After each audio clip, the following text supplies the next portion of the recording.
First, whenever you're working with a person or a group, the first step is really to begin to turn up our sensations, turn up our awareness that we are having sensations, which, when I was taught somatics, sensations are the language of the body.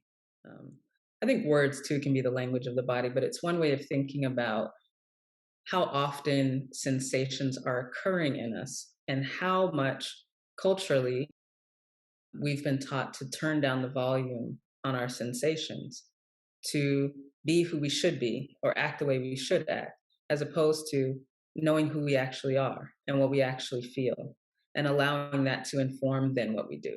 A lot of times we are a head acting on top of a body that's having so many sensations and responses to what's happening in the world or what's happening inside of us. So the first step is really to support people in becoming more awake to the sensations that are happening inside of them and start to connect the sensations to the meaning we might make of a situation we're in or a story in our past, that we're starting to create these connections, that our sensations mean something, are trying to take care of something, are trying to express something about us. So that's the anchor, knowing that you are a body that is alive and responding and lives inside of an environment.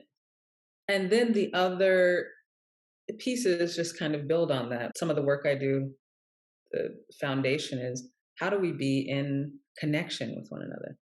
How do we tolerate? Sounds like such a limiting word, but in a way, how do we tolerate connection? How do we tolerate feeling the aliveness of another person?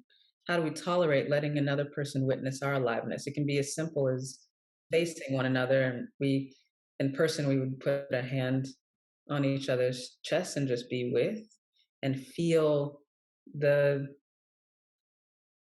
heartbeat, feel the skin change, feel the breath quicken or deepen, and then allow that to happen without becoming overwhelmed by it or without blocking it out, but that we can kind of enter this field of mutuality that actually allows for real connection and intimacy and is part of what it means to belong. We have to be able to feel the aliveness in another person and also allow our aliveness to be here too. So that's one example of a very simple practice that I think starts to bring us into the possibilities of embodiment.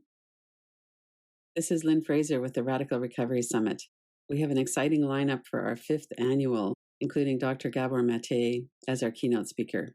Head on over to radicalrecoverysummit.com to learn more and watch the interviews.